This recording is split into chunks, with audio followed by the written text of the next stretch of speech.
Hey everybody, just doing a little bit of a table update. Really, since actually doing a trip to the US to seeing the guys over in Iowa, I had started this.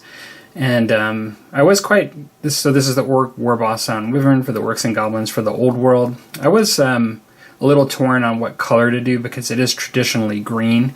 And so I ended up doing red. I actually saw somebody do a black and purple Wyvern, which to me kind of really, I was thinking Dark Elves when you just think colors assigned to certain things, you know, like blue High Elves or whatever, but I thought it looked really good. It was kind of inspiring to see just sort of a alternative paint job. But I decided to still go with red. I guess it'll be practice for when I do squigs, which will be good. I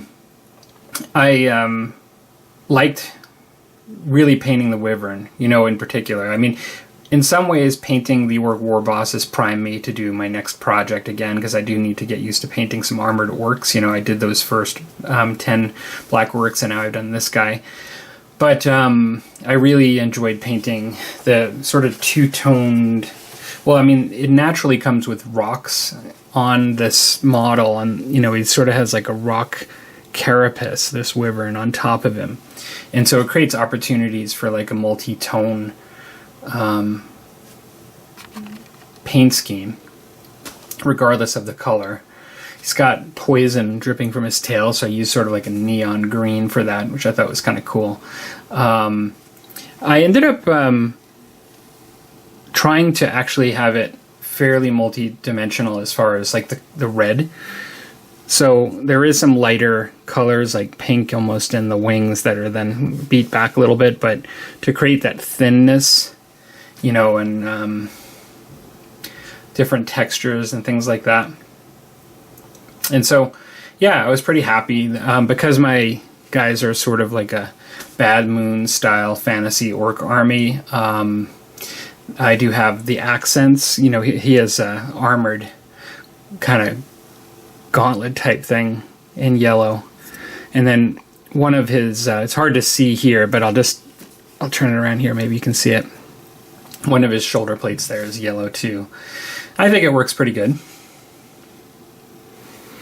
Anyway, that's that. And so next up is going to be the thing that's right below it.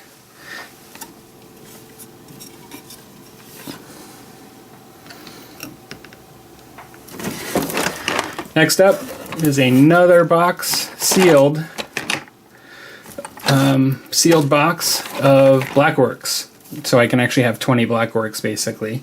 Yeah, not exciting because I've already done one of these on the channel, but this is just what I'm working on in order to get those guys going. I'm not sure if I might just paint a couple more of two-hander. I have some two-handed guys. I also have some plastics that are, these are metal. I have some plastics that are basically the same. I might just build some plastics just to have, if I want a solid unit of 20 without command, just so I can actually have those.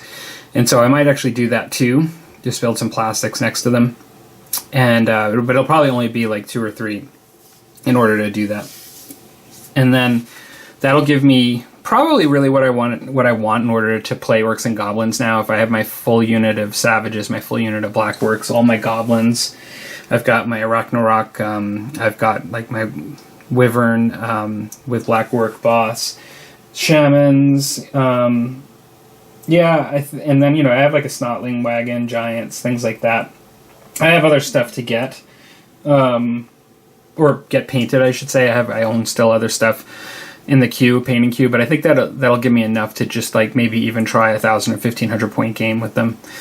So yeah, so that's about it. I hope you guys have a great weekend. It's a Thanksgiving holiday weekend here in Canada, and take care.